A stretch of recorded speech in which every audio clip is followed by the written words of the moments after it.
नमस्कार मित्रों, आप सभी को स्पिरिचुअल नॉलेज मोटिवेशनल चैनल पर एक नई कंटेंट के साथ स्वागत है।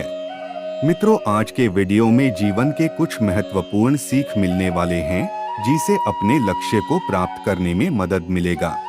इसीलिए वीडियो को अंत तक जरूर देखें और ऐसे मोटिवेशनल वीडियो पाने के लिए चैनल को सब्सक्राइब कीजिए और वीडियो अच्छे लगे तो लाइक कीजिए और कमेंट में लिखिए राधे कृष्णा।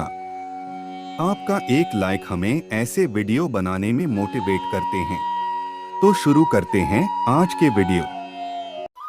गंगाराम नाम के भगवान बुद्ध का एक खास शिष्य था। उनकी बातें कम करने स्वभाव था और वह आश्रम में भी किसी से ज्यादा कुछ बातें नहीं करता था। वह अपना काम से काम रखते थे और काम पूरा होने के पश्चात एकांत में चला जाता था। एकांत में वे आंखें बंद करके बैठकर कुछ सोचा करता था। जब गंगाराम हर रोज ऐसे ही एकांत में रहने लगा तो भगवान बुद्ध के बाकी शिष्यों ये बातें करने लगे कि गंगाराम को घमंड हो गया, इसीलिए ये हमसे ज्यादा बातें नहीं करना चाहते हैं। अकेले में बैठा रहता है, खूब सारे काम तो करता है परंतु बातें नहीं करता। धीरे धीरे शिष्यों लोग भगवान बुद्ध से उसके बारे में शिकायतें करना शुरू करते हैं।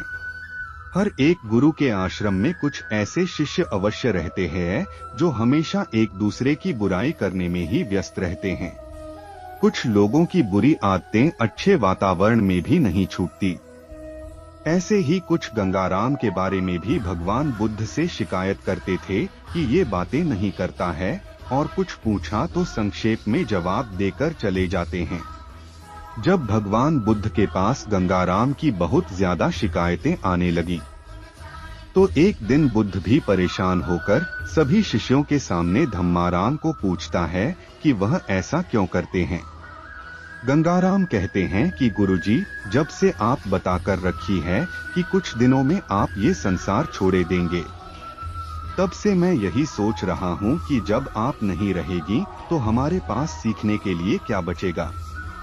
इसीलिए मैंने मौन और एकांत रहकर आपने जो सिखाया है उसी के बारे में सोचता हूँ और सही से सीखने की प्रयत्न करता हूँ। और ये दो काम मैं आपके जीते जी पूरा करना चाहता हूँ। तब बुद्ध ने सभी शिष्यों से कहते हैं, तुम सभी ने देखा कुछ और समझा कुछ और। तुम लोगों की यही आदत है कि जब भी समय मिलता है तो दूसरों की बुराई करने लगते हो और इसी आदत की वजह से तुम सभी को गंगाराम की अच्छी बात भी गलत लगने लगा।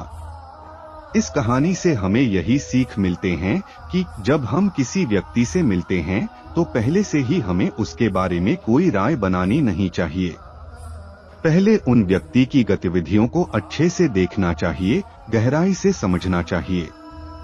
बिना जानकारी के देखोगे तो बहुत सारे अच्छे लोगों में भी बुराइयां नजर आएंगे, परंतु आप ऐसा मत कीजिए और मेरे साथ बोलिए राधे कृष्णा। पुराने समय के बात है जब एक संत महात्मा ने अपने शिष्यों को साथ लेकर धर्म प्रचार करने के उद्देश्य से यात्रा में निकले हुए थे। इस समय उन्होंने अलग अलग जगहों पर रुकते थे और जहां पर रुकते थे वहां के लोगों को उपदेश की बातें सुनाते थे। एक दिन वह लोग ऐसी जगह पहुंचे जहां पे पहले से ही कुछ निर्माण के कार्य चालू था। जब साधु महात्मा उस जगह पर पहुंचे तो देखा कि कुछ मजदूर पत्थरों को तराश रहे थे। उनमें से एक मजदूर को साधु जी ने पूछा कि तुम लोग ये क्या बना रहे हो। वह मजदूर कुछ परेशान था। उसने गुस्से से चिल्लाकर कहा, मुझे नहीं पता, आगे जाकर पूछें। फिर साधु जी ने वहां से आगे बढ़ जाते हैं। आगे दूसरे मजदूर के पास पहुंचते हैं और उनसे भी एक ही सवाल पूछते हैं कि यहाँ क्या बनेगा। दूसरे मजदूर बताते हैं कि गुरुजी, मुझे इस जानकारी के क्या मतलब, चाहे कुछ भी बने, मैं तो यहाँ सिर्फ मजदूरी के लिए काम करता हूँ। दिन भर काम करने के बाद शाम को पैसे मिलेगा, इससे ही मेरा मतलब है। साधु जी ने वहां से भी आगे निकलते हैं। फिर एक और मजदूर के पास पहुंचते हैं। तीसरे मजदूर से भी संत ने यही सवाल पूछते हैं कि यहाँ पर क्या बन रहा है। परंतु इस बार तीसरे मजदूर ने महात्मा को प्रणाम किया और उत्तर दिया कि गुरुजी, यहाँ पर मंदिर बन रहा है। इस गांव में एक भी मंदिर नहीं था। पूजा करने के लिए दूसरे गांव जाने पड़ते थे। अब इसके जरूरत नहीं पड़ेगा। साधु जी ने उत्साहित होकर पूछा कि क्या तुम्हें इसी काम में खुशी मिलती है? मजदूर बोला कि यहाँ मंदिर बनने से मैं बहुत खुश हूँ और मुझे मंदिर के काम करने में बहुत ही आनंद आ रहा है। इन सारे औजार की आवाज मुझे संगीत जैसे सुनाई देता है। ये बातें सुनकर महात्मा ने अपने शिष्यों से कहते हैं कि देखो बच्चों, यही है सुखी जीवन का सूत्र। जिन्होंने अपने काम को बोझ मानेंगे वह हमेशा ही दुखी रहेंगे, और जो लोग अपने काम को प्रसन्नता के साथ करते हैं वह हमेशा सुखी रहते हैं। इस कहानी से हमें यही सीख मिलते हैं कि अगर हम अपना देखने की नजरिया बदल देंगे तो जीवन में सुख शांति के साथ साथ सफलता भी अवश्य मिलेगा। और आप ऐसा ही कीजिए और मेरे साथ बोलिए राधे कृष्णा। साधक श्री रामकृष्ण परमहंस से मिलने हर रोज ढेर सारे लोग पहुंचते थे। तब तक ठाकुर श्री रामकृष्ण अपने मधुर उपदेशों की वजह से प्रसिद्धि लाभ कर चुके थे। वे हमेशा अपनी ही मस्ती में रहा करते थे। ऐसे ही एक दिन वह अपने काम में व्यस्त थे और हर बार की तरह उनके पास कुछ लोग बैठे हुए थे। तभी वहां पर और एक संत की आगमन हुआ। उनका भी व्यक्तित्व काफी प्रभावशाली था। वह ठाकुर श्री रामकृष्ण के सामने आकर खड़े हो जाते हैं और पूछते हैं कि तुम मुझे पहचानते नहीं हो क्या? मेरा बारे में सुना नहीं हो? मैं पानी में चल सकता हूँ और ऐसे ही चलकर आया हूँ। मैं एक सिद्ध पुरुष हूँ। मेरे पास चमत्कारी क्षमता है जिसके द्वारा मैं बिना डूबे पानी पर भी धरती की तरह ही चल सकता हूँ, और लोगों ने भी मेरे ये चमत्कारी क्षमता की साक्षी रह चुके हैं। और तुम एक सामान्य साधु होकर मुझे ठीक से देख भी नहीं रहे हो और ना ही मेरे बातों पर ध्यान दे रहे हो।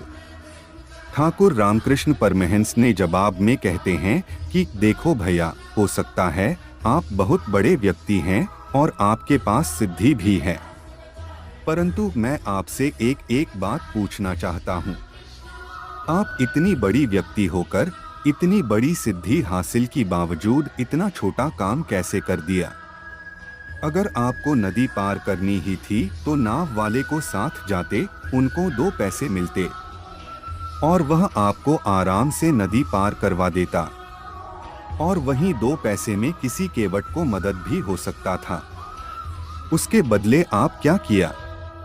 फालतू में इतनी बड़ी महान सिद्धि का उपयोग किया और उसका प्रदर्शन भी कर रहे हो।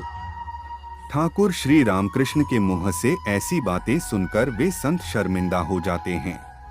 इस कहानी से हमें यही सीख मिलते हैं कि अगर हमारे पास कोई सिद्धि या विशेष योग्यता है तो उसका घमंड न करें और किसी फालतू चीजों में उसकी प्रदर्शन या दुरुपयोग न करें। जो काम जिस तरीके से हो सकता है उस काम को उसी तरीके से ही करना चाहिए। योग्यता का उपयोग सही समय और सही जगह पर होना चाहिए। और आप भी ऐसा ही कीजिए और मेरे साथ बोलिए राधे कृष्णा। तो आज के लिए इतना ही। वीडियो अच्छे लगे तो लाइक, शेयर और चैनल को सब्सक्राइब करके सपोर्ट कीजिए। आपकी सपोर्ट हमें ऐसे वीडियो बनाने में मोटिवेट करते हैं। मिलते हैं अगले वीडियो के साथ। अच्छे रहिए, खुश रहिए। जय श्री कृष्ण।